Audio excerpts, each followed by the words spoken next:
సంస్కృతి సంపద YouTube channel తరపున అందరికీ స్వాగతం.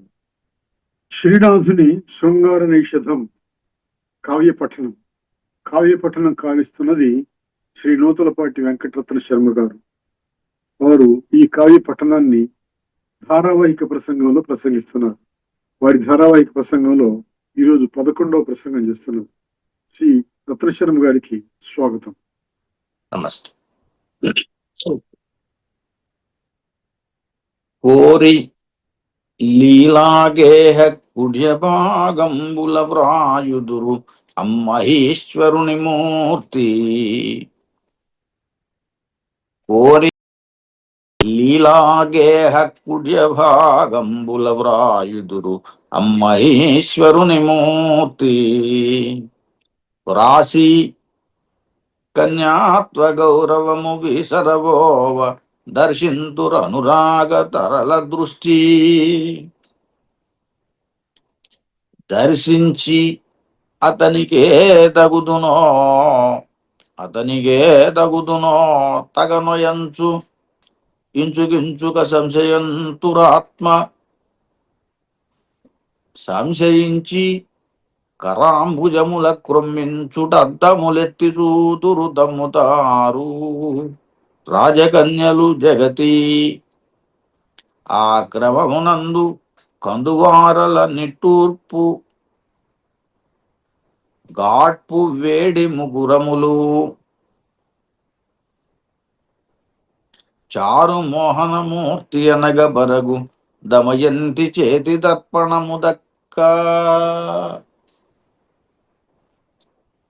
ఇది వాళ్ళ స్థితి, ఒక్కొక్కరి స్థితి. నలుని యొక్క అందాన్ని గురించి అక్కడ ఉండేటువంటి రాజకన్యలందరూ కూడా ఒక్కొక్కరు ఒక్కొక్క రకంగా ఆయన కావాలనుకోవటం, ఆయన యొక్క చిత్రాన్ని గీసి చూసుకుంటూ మోహపడటం. ఇక్కడ ఈ క్రమం చూద్దాం ఒక్కసారి. ఈ పద్యంలో ఉన్న విశేషం ఏమిటంటే, ఒక క్రియతోటి ఒక వాక్యం పూర్తయిన తర్వాత మళ్ళీ అదే క్రియతోటి రెండవ వాక్యం రావటం. క్రియని ఆ క్రమం వదిలిపెట్టకుండా రావటం. అది 4 లైన్లు ఇలాగే రాశాడు ఆయన. చూశాను, చూసి, అలా ఒక వాక్యం చూశాను అని పూర్తయింది అనుకుందాం. రెండో వాక్యం మొదలయ్యేసరికి చూసి అని కంటిన్యూషన్ అనమాట. అలా నడిచింది ఈ పద్యం అంతా. చూడండి. కోరి లీలాగేహ కుడ్యభాగంబుల వ్రాయుదురు అమ్మహేశ్వరుని మూర్తి. మహీశ్వరుడు ఆ భూమికి అధిపతి అయినటువంటి నలమహారాజు యొక్క చిత్రాన్ని లీలాగృహంలో కుడ్య భాగముల మీద రాస్తారట. కోరి లీలాగేహ కుడ్య భాగంబుల వ్రాయుదురు అమ్మహేశ్వరుని మూర్తి. ఆ వాక్యంలో ఆ గోడల మీద ఆయన యొక్క చిత్రపటాన్ని రాస్తారు అని అయిపోయింది. వ్రాసి అదిగో మళ్ళీ తర్వాత వ్రాయటం వరకు పైవాక్యం అయిపోయింది. వ్రాసి కంటిన్యూషన్ తర్వాత ఏం చేస్తున్నారు అనే దానికోసం. వ్రాసి కన్యాత్వ గౌరవము విసరవోవ దర్శింతురనురాగ తరళ దృష్టి. అనురాగంతో కూడిన చంచలమైన దృష్టితోటి ఆ బొమ్మను తదేకంగా చూడడం. అది కూడా కన్యాత్వ గౌరవం వేసరవోవా అని. తాను కన్యా అనే సంగతిని వదిలిపెట్టి మర్చిపోయి కూడా కన్యాత్వ గౌరవాన్ని వేసరవోవటం అంటే వెలితి పడేటట్టుగా అని. కన్యాత్వ గౌరవము వేసరపోయేటట్టుగా, వెలితి అయ్యేటట్టుగా అనురాగ దృష్టితోటి తదేకంగా దర్శింతురు, చూస్తారు ఆ బొమ్మని.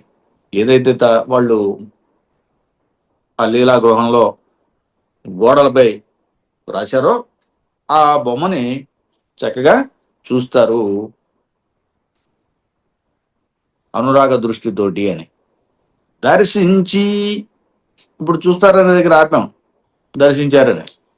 దర్శించి తర్వాత ఏం జరిగిందో మళ్ళీ దర్శించి అతనిగే తగుదునో తగనో ఇంచుక సంశయింతురాత్మ.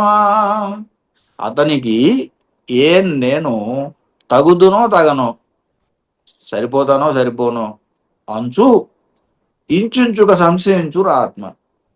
కొంచెం కొంచెం లోపల సందేహం కలుగుతూ ఉంటుంది ఆత్మలో, మనసులో. అని చూస్తారు. చూసిన తర్వాత వాళ్ళకి మళ్ళీ నేను ఇంత ఆయన అంటే ఇష్టపడుతున్నాను, కానీ ఆయనకి నేను తగునో తగనో, తగుదునో తగనో అని సంశయం. సంశయింతురు ఆత్మ. ఈ రకంగా సంశయిస్తారు మనసులో. అని సరే, ఆ సంశయించడం అనేది అక్కడ క్రియ. దాన్నే మళ్ళీ తీసుకుని సంశయించి ఆ రకంగా సందేహించి కరాంబుజముల క్రొమ్మించుటద్దములెత్తి దురుదమ్ముదారు. ఆ తర్వాత ఒక చక్కగా అద్దాన్ని తీసుకుని మించుట అద్దాన్ని అది ముందు పెట్టుకుని అద్దమును ఎత్తి అట్లా చూస్తూ ఉంటారట. తమను తాము చూసుకుంటూ ఉంటారు రాజకన్యలు జగతి, లోకంలో ఉన్న రాజకన్యలంతా కూడా. అని ఆ క్రమమునందు ఇదిగో ఈ రకంగా గోడల మీద బొమ్మలు గీసుకుని ఆ బొమ్మల్ని చూస్తూ అనురాగ దృష్టితోటి ఆయనకి నేను తగనో అని వితర్కించుకుంటూ, ఆ తర్వాత చక్కని అద్దాన్ని తీసుకుని తమ అందాన్ని తాము చూసుకుంటూ ఉండేటువంటి క్రమంలో కందువారల నిట్టూర్పు గాడ్పు వేడి ముగురములు, వాళ్ళ యొక్క వేడి నిట్టూర్పు గాడ్పులకి ఆ అద్దాలు మలినం అవుతాయట. వేడి నిట్టూర్పులకు ఆ చూసేటువంటి అద్దాలు మలినం అవుతాయి. చారు మోహనమూర్తి అనగవరగు దమయంతి చేతి దర్పణము దక్క. ఒక్క దమయంతి చేతిలో ఉన్న అద్దం తప్ప మిగతా రాజకన్యల యొక్క చేతిలో ఉన్నటువంటి అద్దాలకు మాత్రం ఈ రకమైన మలినం కలుగుతుంది వాళ్ళ యొక్క వేడి నిట్టూర్పుల చేత. అని దమయంతికి మాత్రం ఆ స్థితిని చెప్పలేదు. చారు మోహనమూర్తి అనగా అందమైనటువంటి ఆకారం దమయంతి. చారు మోహనమూర్తి అనగా బరగు దమయంతి చేతి దర్పణము దక్క. ఆమె యొక్క చేతిలో ఉన్న దర్పణము మాత్రము ఇదిగో ఇలా మలినం కావటం లేదు అంటే ఆమె ఆ రకమైనటువంటి స్థితికి లోను కావటం లేదు అని చెప్పటం. ఇది ఆమె యొక్క స్థితిని వర్ణించటం. ఈ విధమున అనన్య రూప లావణ్య రేఖా విలాస వాసమాన యొక్క భీమనందన ఆ నరేంద్ర బృందారకుని యందు డెందము నిలుపుటయును. ఆ రకంగా ఆమె నలుని యందు మనసును నిలిపింది అని చెబుతున్నాడు. భీమానందన తండ్రి పేరు, అందుకే భీమానందన అన్నాడు. భీముడు ఆయన భీమరాజు. అలా ఎవరు? దమయంతి యొక్క తండ్రి. అప్పుడు అనలావరుద్ధతన ఆరగూరి బాణపురమును గోని ఆ భైమి మనము బాణాసనుడు భోగభోజి అయిన వరవయో విశేషంబు వార్వముగదరిసే. చిన్న పద్యమే అవటానికి, కానీ అర్థం ఒక పట్టాన అర్థం కానంత సంక్లిష్టంగా ఉంది చూడండి. అప్పుడు అనలావరుద్ధత నరగూరి బాణపురమును బోని ఆ భైమి మనసు. భైమి అంటే భీమతనయ, భైమి దమయంతి మనసు అని. ఆ భైమి మనము పుష్పబాణాసనుడు అంటే మన్మధుడు. భోగ భోజి అయిన వరవయో విశేషంబు వార్వముగదరసే. ఇది అర్థం కావడానికి కొంచెం ఇబ్బంది ఎక్కడొచ్చిందంటే అలంకారంగా చెప్పటం. అందులో శ్లేషాలంకారం, ఎమకాలంకారం ఇలాంటివన్నీ ఇమిడి ఉన్నాయి. అందువల్ల అలంకారయుతంగా చెప్పడం వల్ల కొంచెం చదవగానే అర్థం కాలేదు. చూడండి, అనలావరుద్ధత నారగూరి పుష్పబాణ ఆసనుడు మన్మథుడు. అప్పుడు దమయంతి నలుని యందు ఎప్పుడైతే మనసు నిలిపిందో అప్పుడు అని. అప్పుడు అంటే అక్కడ దమయంతి నలుని యందు మనసు నిలిపిన సమయమున అని. అనలావరుద్ధత అంటే నిప్పుచే చుట్టబడిన అని.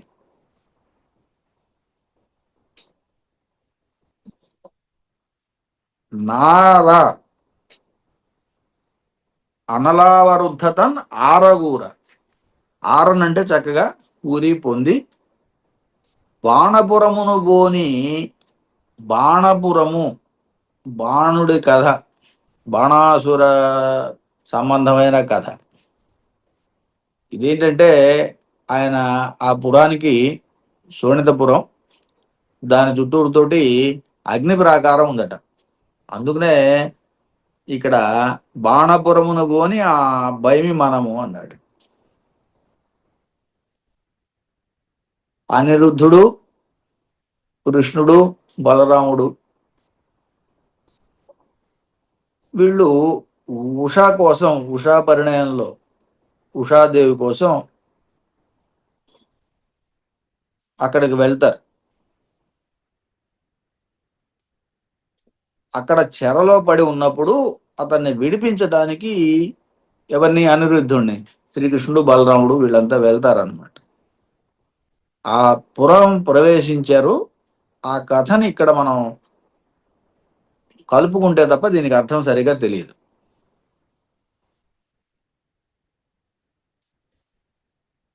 మదనుడు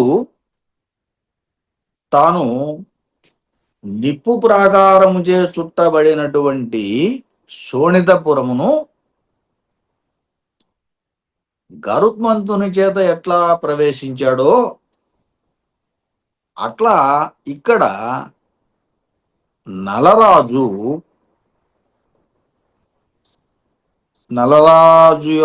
నలరాజు చేత ఆక్రమించబడినటువంటి మనసులో దమయంతి ఇదిగో భోగములు అనుభవించినదైన యవనము చేత ప్రవేశించను అని. యవనము భోగాలకు ఆస్పదమైనది, నిలయమైనది పోని. అటువంటి యవనం దమయంతికి కలిగింది అని చెప్పడానికి వర వయో విశేషంబు వారోముగదరిచే అని. అది ఒక వాహనంలాగా చొచ్చింది. యవ్వనం అనేది ఒక వాహనంలాగా ఆమె యందు చొచ్చింది అని, ప్రవేశించింది అని చెప్పటం. భోగభోజి అన్నప్పుడు భోగాల యొక్క అనుభవం అది యవనంలోనే జరుగుతుంది అని చెప్పడానికి.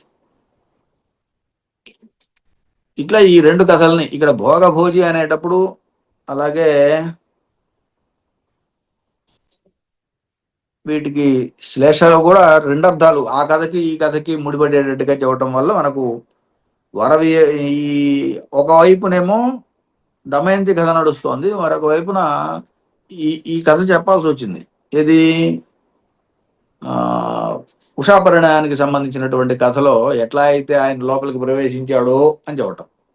ఎవరు, గరుత్మంతుని సహాయంతో మన్మధుడు ఎలా ప్రవేశించాడో అని చెప్పటం. అప్పుడు అనలావరుద్ధతము అంటే ఆ శోణపురం చుట్టూరుతో ఉన్నటువంటి అగ్నితో చుట్టబడిన అని. ఆరంగూరి బాణపురమును పోని ఆ భయమి మనము. అది ఎందుకు చెప్పాడు అంటే ఆ మనస్సు అలాంటిది. దమయంతి యొక్క మనస్సుతో పోల్చాడు దాన్ని. అందులోకి అక్కడ ప్రవేశించడానికి మన్మధుడు గరుత్మంతుని సహాయం తీసుకున్నాడు.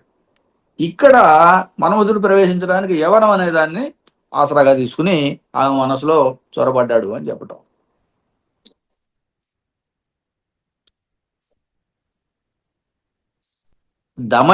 దమయంతియు శ్రవణ ప్రీతి వాసనావశమున ప్రతిదిన ప్రవర్ధమానంబగు మనోనురాగము నిగూఢంబయుండా.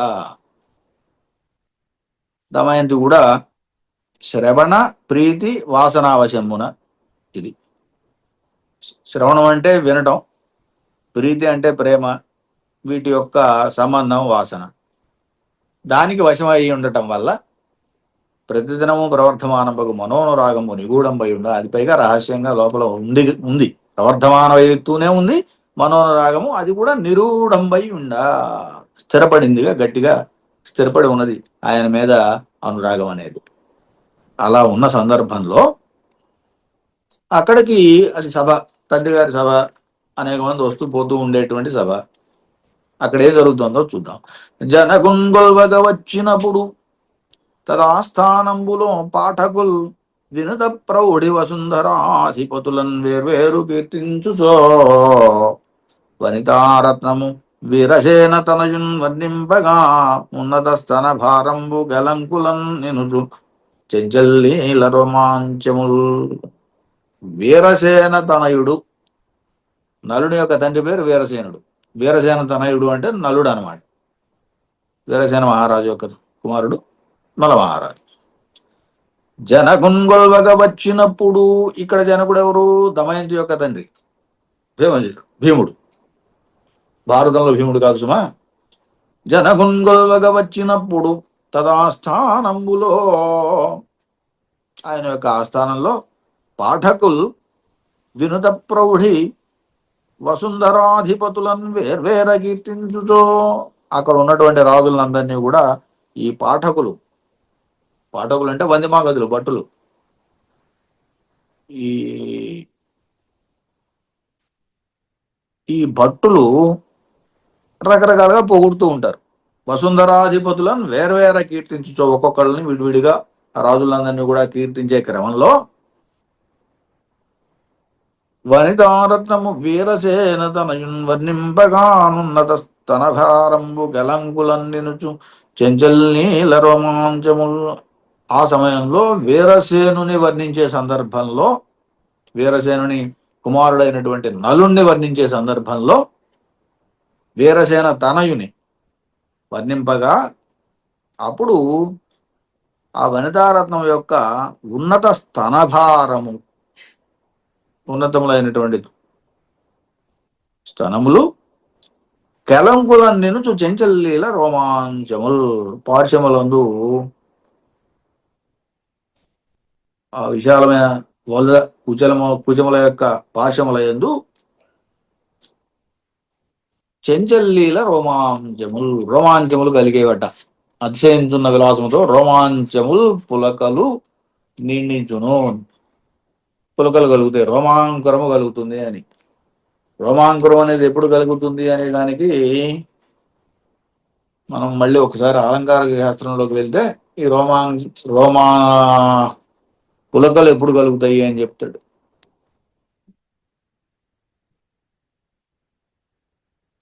సత్వ మన మనోవృత్తి తజ్జంబులైన భావములు సాత్వికములు, అష్టభావితములు, స్తంభ రోమాంచ బాష్పవైశ్వర్య కంప విలయ వైవర్ణ్య ఘర్మ సంజ్ఞలను అనొచ్చు.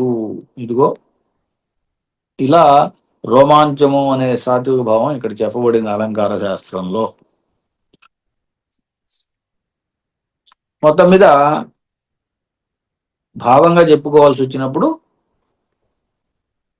ఆ భీముని యొక్క సభకు వచ్చినటువంటి ఆ స్థానంలో పాఠకులు అనేక మంది రాజుల్ని కీర్తిస్తున్నట్టుగానే నలమహారాజుని కీర్తిస్తారు. ఆ నలమహారాజుని కీర్తించినప్పుడు మాత్రం ఇదిగో ఈ దమయంతి యొక్క స్తనభారము కెలంకులన్నిను చెంచల్లీల రోమాంచములు కలిగేటట్టుగా కలుగుతుంది అని చెప్పి, రోమాంచములు కలుగుతాయి. ఆ రకంగా ఆమె ఉత్సాహితురాలు అవుతుందన్నమాట. మహిమ హిమవేళలందునం మానవతికి మాసరములయ్య తలపంగ వాసరములు పొడవు కలిగి తపత్తు సంపూర్తి అందు అంచితాయామవతులయ్యామవతులు. ఇక్కడ కూడా అలంకారం, ఇందులో శబ్దాలంకారాలు, అంచానుప్రాస, వృత్యానుప్రాస, చేకానుప్రాస లాంటి అలంకారాలన్నీ ఇక్కడ మనకు కనిపిస్తున్నాయి. చూడండి. మహిమన్ హిమవేళలందు, హిమ మహిమ హిమవేళలందు అర్ధవేదంతో ఉన్నాయి కదా. మహిమ హిమవేళలందు, ఇదిగో ఈ మంచు కురిసే కాలం. అమ్మానవతికి మాసరముల ఈతల పంగ వాసరములు, ఆ దమయంతికి మాసరములైనయట. వాసరములు అంటే పగళ్ళు, హేమంత వాసరాలు, హేమంత ఋతుకాలం. హిమవేళలందు అన్నాడు కదా. హేమంత ఋతుకాలం అంటే చలికాలం. చలికాలంలో పగళ్ళు తక్కువ ఉంటాయి, రాత్రులు దీర్ఘంగా ఉంటాయి. కానీ దానికి భిన్నంగా ఇక్కడ వాసరములు మాసరములైనయట, పగళ్ళు దీర్ఘమైనయట. తలపంగ వాసరములు పగళ్ళు మాసరములయ్యే. మాసరములు అవటం అంటే దీర్ఘంగా అవటం, ఎక్కువగా అవటం అని. సాధారణంగా చలికాలాల్లో పగలు తక్కువ, రాత్రి ఎక్కువ ఉంటుంది. దానికి భిన్నంగా ఇక్కడ పగలు ఎక్కువ అయింది అని. వాసరములు మాసరములయ్యే పొడవు కలిగి తపత్తు సంపూర్తి అందు నుంచి ఉంచితాయామవతులయ్యే యామవతులు. ఇక్కడ తపర్తు, తపర్తు అంటే తపఋతువు. తపము అంటే వేడి, ఎండాకాలం. సో ఇక్కడ ఉండేటువంటి ఈ ఋతువులో సంపూర్తి యందు అంటే నిండు వేసవి ఋతువులో యామవతులు రాత్రులు. యామవతులు అంటే యామము అంటే రాత్రి, రాత్రి. యామవతులు రాత్రులు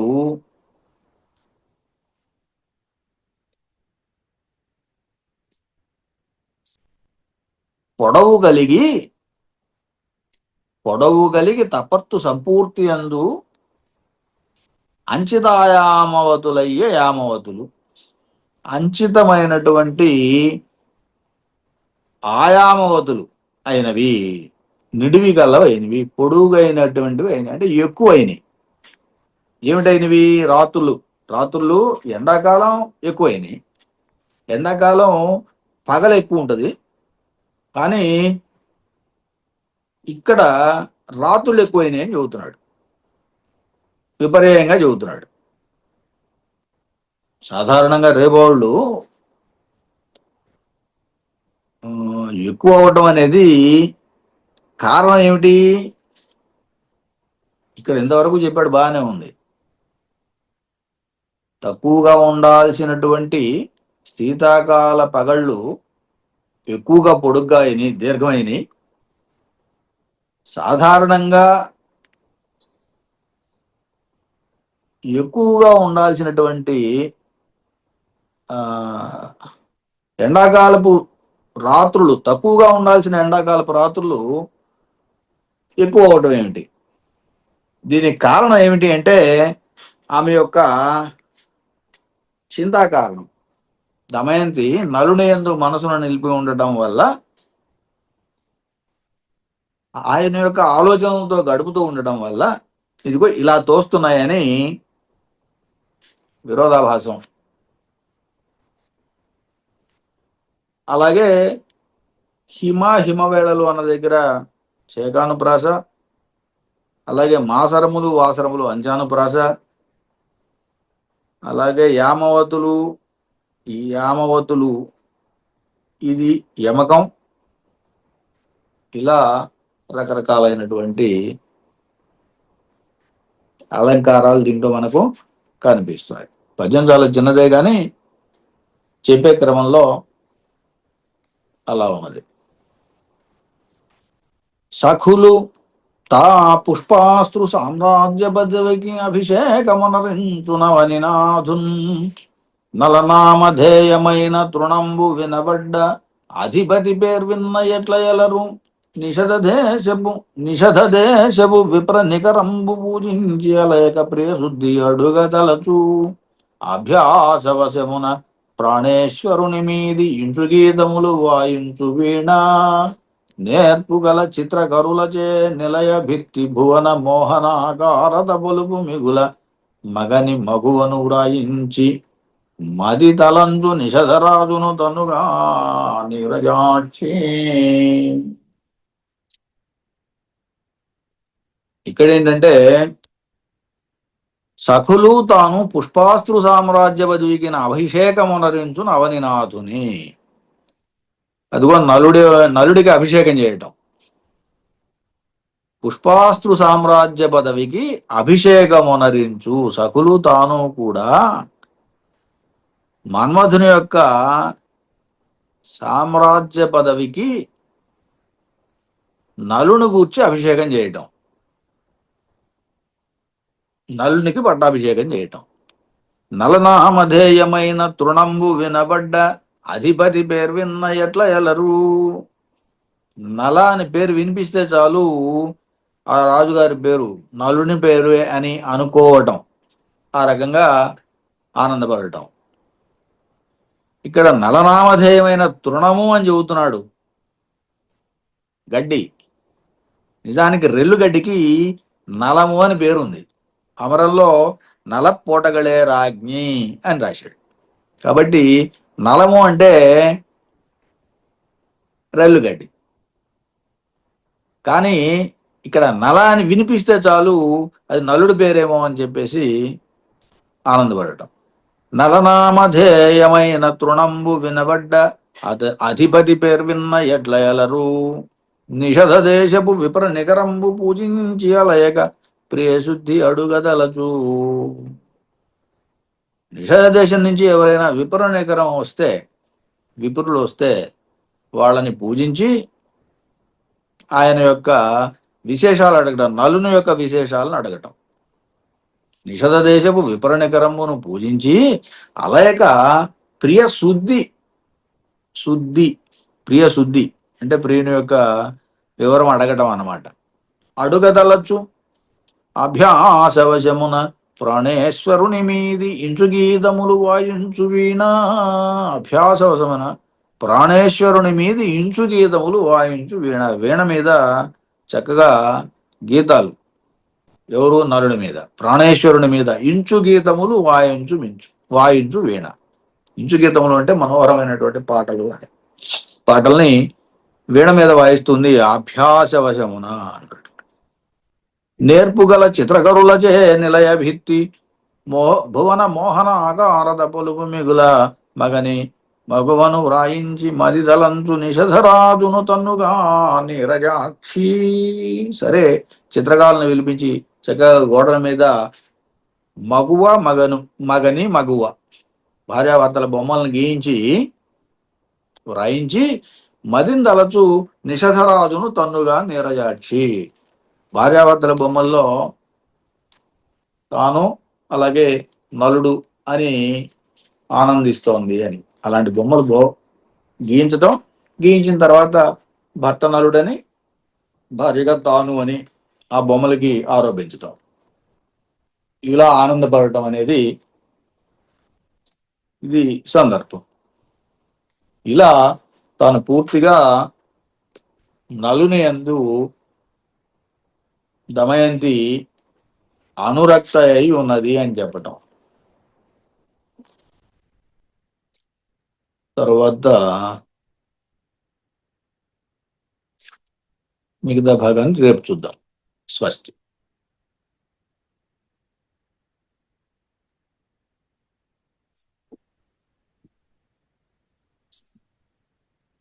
శ్రీనాథుని శృంగార వేషదం కావ్య పట్టణం గావించిన శ్రీ నూతలపాటి వెంకటరత్న శర్మ గారికి ధన్యవాదాలు.